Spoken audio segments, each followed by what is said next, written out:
codes that you need to pull or get certified for to get a sauna into your home? No, but people that are doing renovations or new construction will run into roadblocks. There's a couple of issues. One is GFCI and AFCI.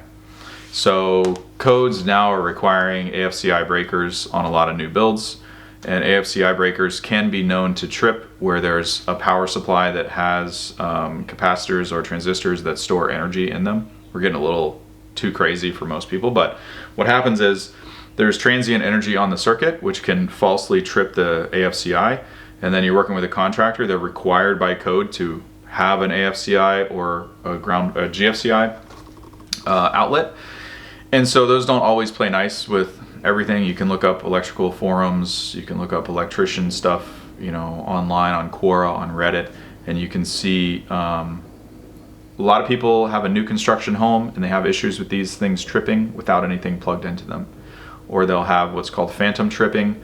You put a vacuum cleaner on it, or you put some type of household appliance and it doesn't play nice. There's nothing wrong with the system. They're just either overly sensitive. There could be ground neutral swap somewhere in the wiring or in the panel. Your bus bars could be commingled somehow. And all these things present an issue because you're going to have an electrician or a contractor not want to wire up your walls without an AFCI or arc fault protection breaker, if that's to code. Or if it's in a bathroom or a wet area, they're not going to want to put a non-GFCI outlet behind the sauna wherever it's going to be sunk into the wall or custom built. That's an issue because, like we talked about before, you assemble this bad boy, and once you get it back there, if that GFCI trips behind there, you take the whole thing apart just to hit that little reset button. And so the issue is no one wants to take the GFCI out and put a non-GFCI breaker in, but that's exactly what needs to happen because this is not a wet sauna.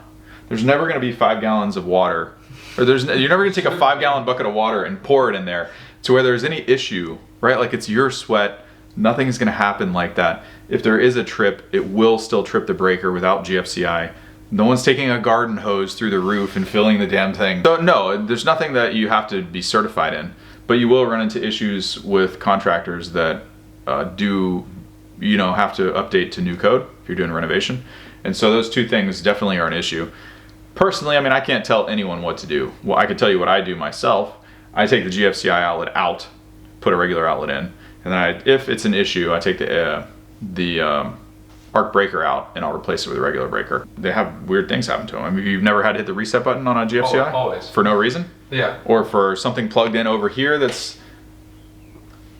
Speaking of what did the lights just flicker? No. Oh, you hit the switch. Yeah. I thought that was a sign. No. Here we are talking about it. Arc breaker is similar. Arc breaker offers a different type of protection, but functions in a similar manner. There's no reason why if you swap out an arc breaker for a regular breaker that it's not going to trip if you have some type of a short. They've been working fine in houses forever, and a lot of people say that we got my cousin Doug gonna come on or start a podcast or something for insurance questions, because a lot of people say, oh, I'll lose my insurance coverage if I swap out the breaker. And he's got a whole explanation of what changes the coverage for your policy, what would be I think it's called a claim denial or something like that if you were to have any type of a fire or issue.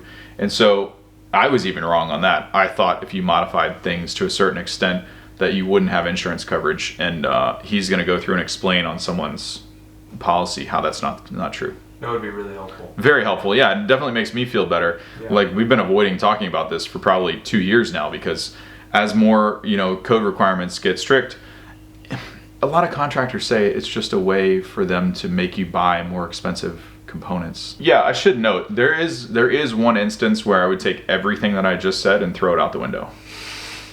And that is if you have fuses. That's where the name comes from. Instead of now a breaker box, it used to be called fuse box, fuse panel.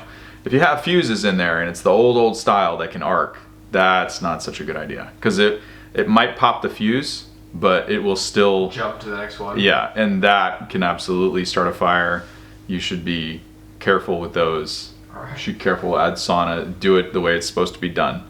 Otherwise, I think you have a lot of leeway. So if there's something that you like from today's video, or you're looking for more resources, At CertifiedSaunas.com, on the homepage, there's recommended sauna resources. If you're looking for a brand, a size, a model, reviews, installation videos on how to put them together.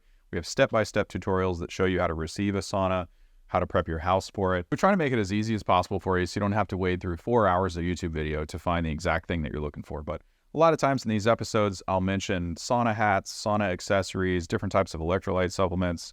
If you want to put an infrared sauna in a cold basement or unheated garage, there's accessories or additional supplemental heat that you can add to it. If you continue down, you'll find everything that you're looking for that we've mentioned today. In addition to CertifiedSaunas.com, you can go to the Facebook group, which is the Certified Sauna community on Facebook. It's our sauna group. There's no hardcore pitching. There's thousands of members in there that offer really, really, really good advice. I learn from them every day. I'm also contributing and answering questions in there every day.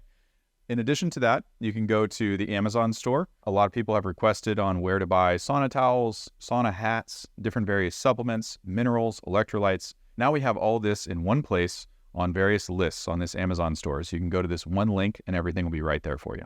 See you in the next video.